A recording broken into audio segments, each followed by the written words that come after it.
All right, welcome back. Hopefully, I haven't scared you off yet. It's just fun though, learning the language, especially one that can be so relevant to your life as a follower of Jesus. I hope can be enjoyable, and that's what my goal is. In a sense of like it's going to be hard, but you can start the process now, little consistency over the summer, so that by the time you get to the fall, you know how to read these words with confidence and proficiency, even if you don't know what they mean. It's not about learning what they mean yet. Just all you have to do is be able to read them. Then it will be enjoyable, I think, because Greek is fun. Um, all right, so if you've gotten to this point, my hope is that you say the letters of the Greek names in order, alpha through omega, that you have started to write them out consistently, and maybe even can write them out by memory. Alpha, beta, gamma, just kind of do that on a piece of paper, on the side of the textbook, wherever you want to do it. Just write it out, 24 letters, at least once a day. You'll get it, and it will become smoother and faster for you. So if you're able to at least pronounce the alphabet, write out the letters, then you should move on to the next section. And this is just a random chart of letters. It's taking it all out of order and asking you to identify um, the letters that are there and to, again, practice writing them out. Um, Again, with memory. So even if you don't recognize this letter, do your best. Like, oh, guess. Maybe you're thinking, that looks like a gamma. And go up to the chart, check your work on the previous page, the previous couple pages, and then you'll see, oh, wait, no, that's a lambda. It's okay if you make a mistake. That's actually super good for language learning. Try it, make a mistake, correct it, and that will uh, help with your memory and strengthen all those neurons that are working to learn this cool but difficult language. Um, so that you have the lambda. So you identify the lambda and you're going to write it out a few times. I don't know if I say three or something.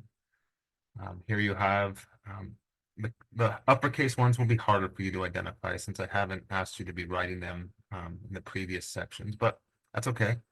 Might not recognize that. Go back up, at least try it, guess. Say, oh, that's a zeta. Then you'll go and look up, and no, that's not a zeta. That's a gamma, uppercase gamma. So just practice writing that a few times, even though it is uppercase. See this as the tau, see this as kappa, write it out.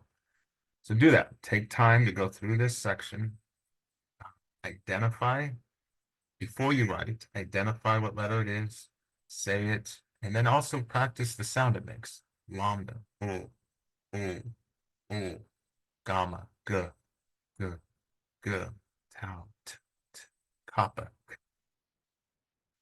Um, so if you want to do it, I mean that you can do it. What was I going to say? Not willing to do it, but because you're going to do it, you're going to do everything I ask, right? But if you could do it out loud, that will even help better because now you're not only speaking, but you're feeling. Don't just keep it in your head. Okay, activate all the senses, or as many as you can. So that should be pretty self-explanatory. Just do that. It will take time if you do it right. It will take some time. You may not be able to do it in one day. That's okay. Do it over a few days. Consistent practice is the key. And then I say before you move on to the next section, make sure you got you can identify each letter of the Greek alphabet with the name of the letter and the sound it makes before you move on. So make sure you can do that. Don't just move on to get it done because I've given you an assignment. Make sure you can do that before you move on to this section. Because here is where you are now going to take everything you've learned on the previous pages, the sound a letter makes, being able to recognize which letter it is, and then see it in the context of a word. Because that's actually why it matters. Letters in and of themselves are meaningless, but when they come together in the context called a word, then they actually become pretty cool and powerful. Um, so a couple things about this. Again, you're going to be writing things out Writing is important, like I said. Um, but the key, the most important thing is pronunciation. Sometimes you'll see a single syllable word, like this one here. Other times, and I explained this up here, you'll see a dash between syllables. That's when there's more than one syllable that you'll see the dash. So I'm just helping you kind of see where the syllable breaks are so you can just do one syllable at a time. So I'll do a few of these here so you can hear it and maybe practice it with me if you want. Um, you know, however that works. Here we have a single syllable word, epsilon, new, epsilon, new, n, n. Here you're looking at this maybe the first time, you're like, that's a lambda, o, alpha, omicron, sigma. There's that final sigma. So you got law, os, law, os. Those are the two syllables, law, os. And then you put them together, laos, laos. By the way, I say this in a note, so hopefully you've read it, but the alpha and the omicron pretty much sound the same. Ah and ah. We could talk about that in class, why it's that way, but for our learning pronunciation purposes, that will be the same sound. So it can be confusing in your head when you hear it, la, os, but when you see it, you'll be able to notice the difference. All right, here you see this uppercase letter, which you might not recognize at first. If that's the case, I want to go up to the chart, double check. That's a lambda, uppercase lambda. So here you have law, and here's gamma, law, gos, gos, law, gos, logos. Here is theta, epsilon, omicron, sigma, the, os, the, os, theos. We'll do a couple more. I'll pick up some more random ones here. This is a single syllable word, even though there's four letters, but they all form one syllable. There's uppercase P, so rho, omicron, sigma. Oh, sorry, you gotta kind of do these together. Cross, cross, cross. Okay, any other strange ones? Let's do a couple of the longer ones. E, ge, ne, ta. E, ge, ne, ta. Egeneta, egeneta, egeneta. Usually, so I do mention this up here, but a syllable will have one vowel. So that's one of the reasons that identifying vowels are important because they indicate syllable breaks. One exception to that, which we'll talk about in the next chapter, but usually it's one syllable, nope, one vowel per syllable. And some vowels can be their own syllable. Usually when a vowel begins a word, it will be its own syllable. Like here, e, ge, ne, ta. Okay. So think of it that way. If the vowel begins the word, that first vowel will usually be its own syllable. And then it's going to pretty much follow a consonant vowel pattern. Not always, but generally speaking. So e, ge, ne, ta. You can see that here, number 11. Ah, na, ma. So ah, na, ma.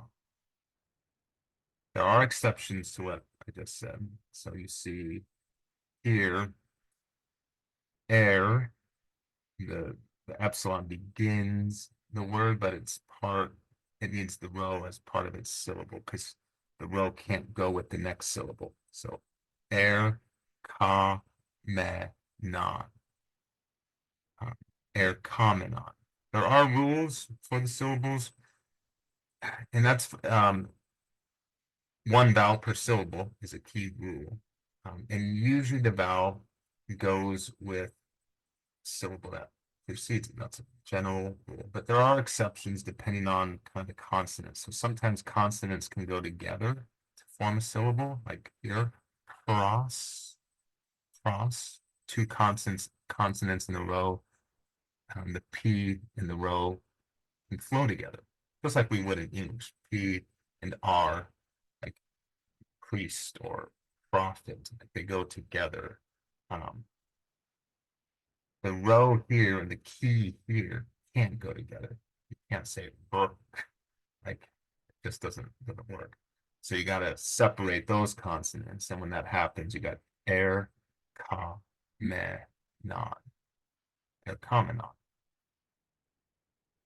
Here's another exception to the vowel beginning a word and being by itself, but it's the same reason why that happened with number 16. Here, number 10, it's on, throw, home, on, throw, home, on, throw, home.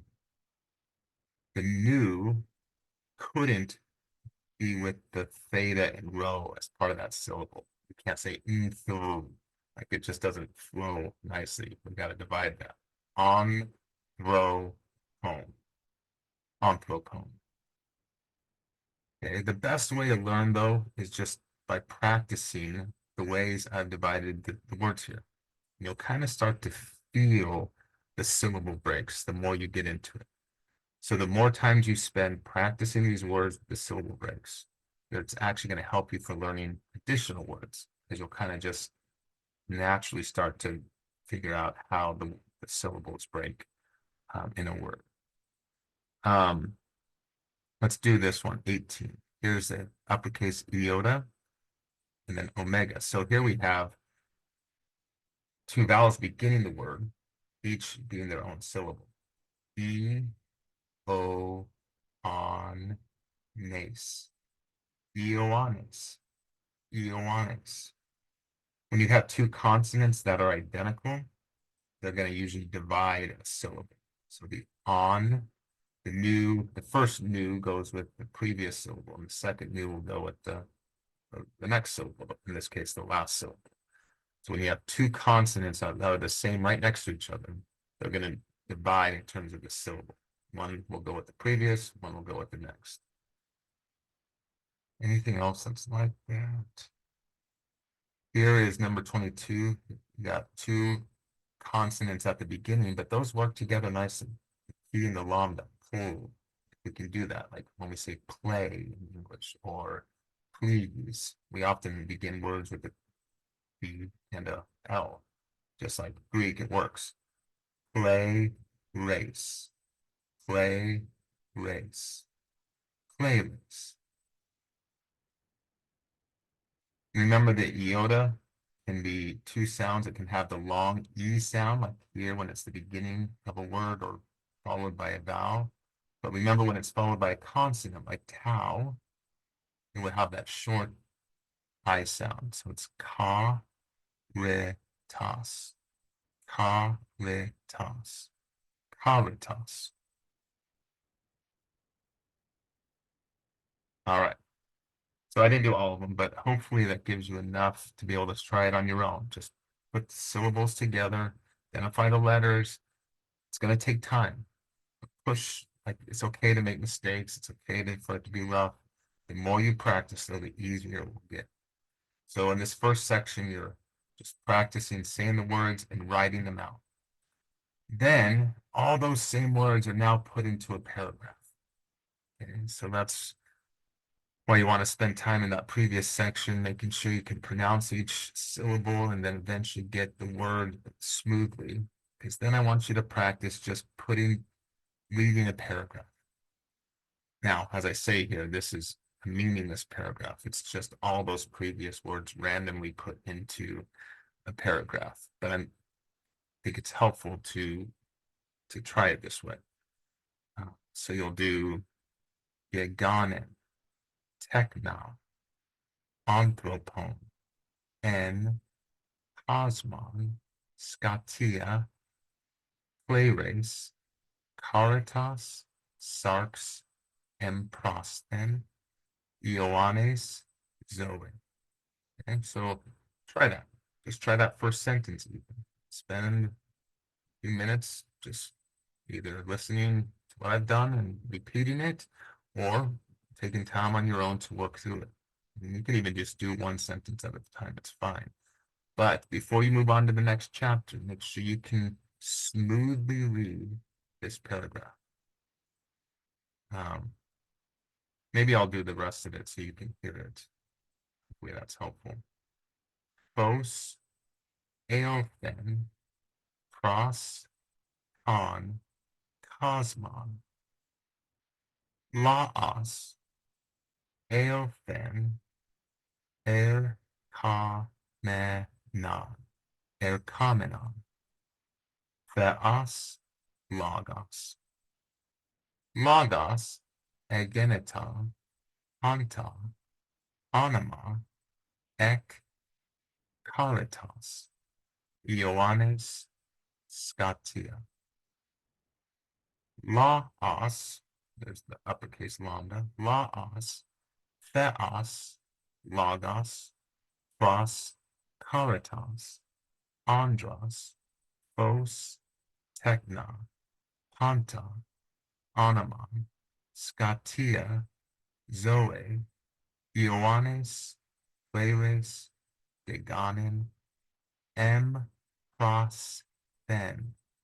That's one that's from the previous section, obviously, but I didn't cover it. But M, epsilon mu, M, Pros, Then, Aelphen, Cosmon, Erkamenon.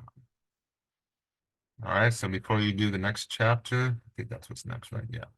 And the next video, make sure you can read that one smoothly. Give yourself time. You can't rush it, but take your time and practice reading. All right, see you in the next video.